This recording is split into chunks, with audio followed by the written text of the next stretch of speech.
two of our top champions right here. We're very proud, the Golden Boy. So I'll have Merlen say a few words first, and then we'll have Vergil, and then we'll open up for questions. Go ahead, Merlen. Say a few words. Coming in. Oh, here we go. Yeah. And I just wanted to say that I was really happy with being here in Texas, really happy representing the Golden Boy, really happy with my performance, and really happy to go on and try to get that WBO belt and IBF in that order. So just really happy to be a part of the show. You did amazing, Virgil, and you know, let's keep it going. And thank you for everybody for being here, and thank you to the team. All right. Vergil, a few words, Vergil. First of all, I just want to say thank you for everyone for being here. I didn't like my performance, I'm not going to lie. I was not pleased with it at all. This is probably the worst one that I've had so far. But we only get better. It was just a thing of listening to my corner. But hey, we're only going to get better from here. And I feel like I'm ready for a world title shot. So let's get it on. Nice. Okay. Questions, So, guys. Virgil, Questions. when you say you wasn't happy with your performance, you was going against an undefeated fighter who was real slick, never saw victory. You was going against a guy who didn't know how to lose. So when you say you was not satisfied with your performance, you was going against a guy who didn't know how to lose, and you finished the fight. That's true, but I know I can do 100 times better. And I can look 100 times better. Does it give you confidence for that title shot to know that even on your worst day, you're still an elite fighter and one of the best in the world? I mean, I know I have that dog in me. Like I said, it'll come out when I need it to come out. And really all I had to do was listen, and I just need to listen more. This March Day, he did what he said he was going to do. Remember, we talked the other day about the bravado, and what bravado, he did exactly. He said he's still going to stay there. He has a lot of pride. He came from the UK. He's not going to just come to the US and sit down and lose. Vergil, first of all, congratulations on this victory. What was your father telling you? You know, as your father's your #1 critic and also your trainer. What was your father telling you in the corner throughout the rounds? If you could probably say a little bit. He was asking me if I want to win, and I'm like, yeah. And he said, well, why aren't you hitting the fucking body? And I'm just like, all right. And he kept making me promise him that I was gonna hit it. That I was gonna hit it for like 3-4 rounds. He made me promise that I was gonna hit it. Once I kept my promise that one round, that's when everything started happening. Vergil, prior to this fight, you said that I believe this is the second southpaw you fought in your career. What kind of challenges did Kingston presented in this fight that made you, a little uncomfortable, if anything, on this fight? I mean, southpaw is naturally it's literally your mirror image, so you're a lot farther. He could keep his distance really well. I mean, and he was unpredictable a little bit. Here to the right.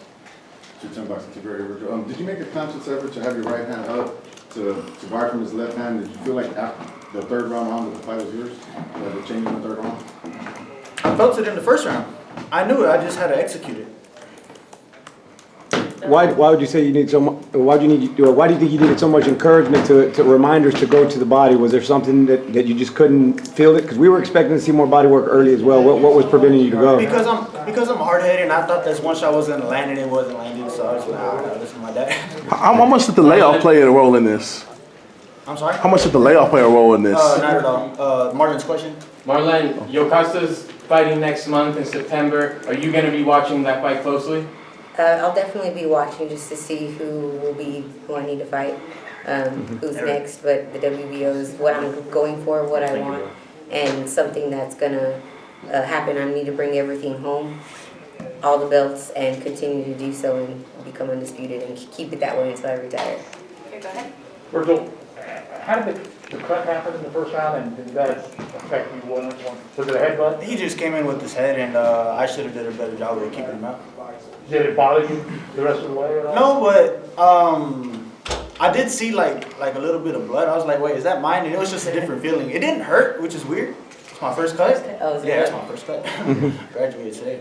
Yeah. But yeah, so it didn't hurt, but I was like, God, man, I'm not supposed to be getting cuts, So. And how was it having an arena chanting Ortiz?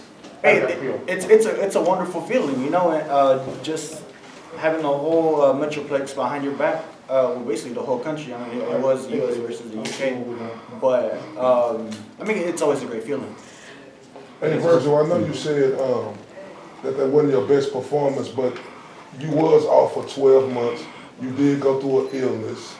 Coming back, stopping a guy who was undefeated, you still won't give yourself credit for that? I'm not saying that I got an F, but there's a lot of room for improvement. I know I'm gonna be mad watching this later tonight. So Look, he was a little rusty. Yes, you're right. It was a year off. It was a year off, and it wasn't the easiest style. I mean, Vergil hasn't faced a guy like that in a while. I mean, if you think about the last 3 or 4 fights, these guys that were more stationary, they were right in front of him wanting to fight. This guy, this guy was good. He was crafty. He was in there trying to survive after the first few rounds.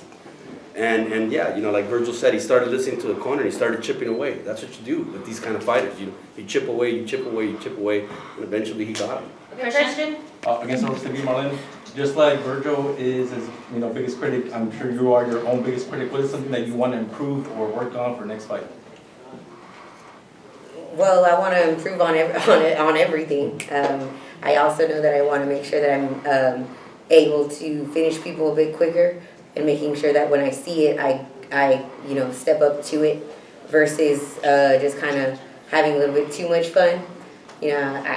I like to make people look stupid, so it gets to me sometimes, and we're really definitely working on that and just making sure that that beast in me comes out a lot faster. Jeff? Hey, Vergil, Jeff Zimmerman, Fight News, congratulations.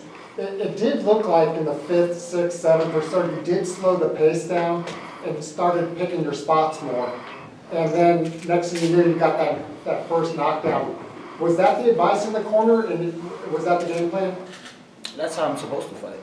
That's just, I don't know. Like I said, I just went away from my natural, I don't know how to say it, but I went away from it and I came back to it. Was it the crowd, the excitement, just kind of got you energized to start? I didn't really hear them. I'm not gonna lie, I didn't really hear them. It was just me and my opponent in front of me. All right, right here. Vergil, I want to take you in the opposite direction, actually. In the 3rd round, you said earlier about, kind of bringing the dog out of yourself a little bit. The 3rd round, after you knocked your mouthpiece out, it seemed like you really put it in another gear once the fight got started again. Anything you want to say about that, or what you were looking for in that moment? There was a few instances where I had him hurt to the head, and I think where the main problem came was that I was headhunting. And I mean, the guy can move. He was a very elusive fighter, and he knew I was going for the head because I saw him hurt, and I picked it up. And unfortunately, I made the wrong decision. I should have been chopping down the tree. Matt? Vergil, Matt Zucker, Vergil TV. In the 3rd round, you knocked out his mouthpiece, and the ref stopped the action. How frustrating was that for you? You had him hurt. I mean,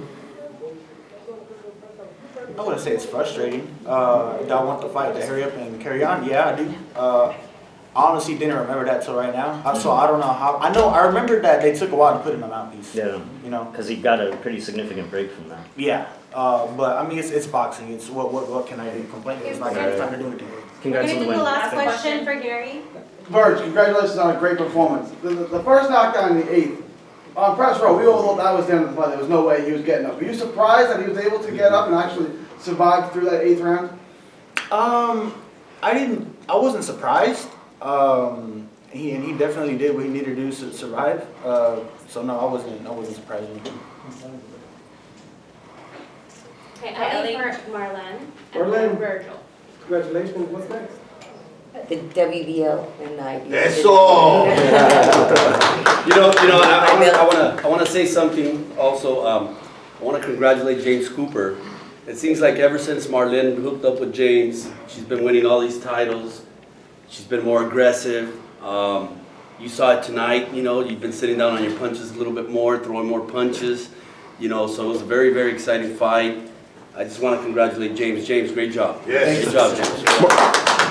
Marlen, how much is it more about winning or about putting on a show to get people to want to watch that rematch with Sinistria?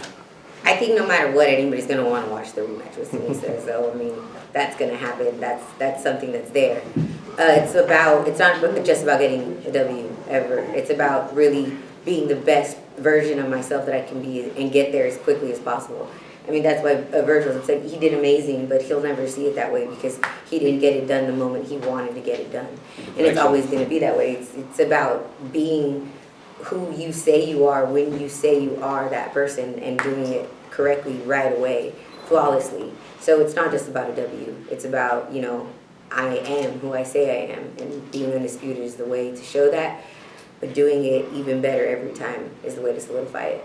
Marlene has come to the attention that there's no women's shoe out there for boxers, or the girls have to go and get their boxing shoes, they pick a men's shoe. Can you tell us a little bit about your involvement with designing a women's shoe? I can. I'm actually working with Nike right now on the first women's boxing boot. So that way women don't have to order, little girls don't have to order boxing boots in men's sizes. But we've been working on it for a long time and making sure a lot of people aren't aware that the men's foot isn't like the woman's foot all the time. So even if I wear a men's size, it's never gonna fit the same. And that's not something that you can really afford to lack in a fight. So we're working really hard, been working on it for about 8 years, demoing, changing, doing a lot of things. And soon to be gonna have a boot to mass release for little girls everywhere. So we can now order boots in women's sizes. Okay, thank you. Hey, congratulations, guys.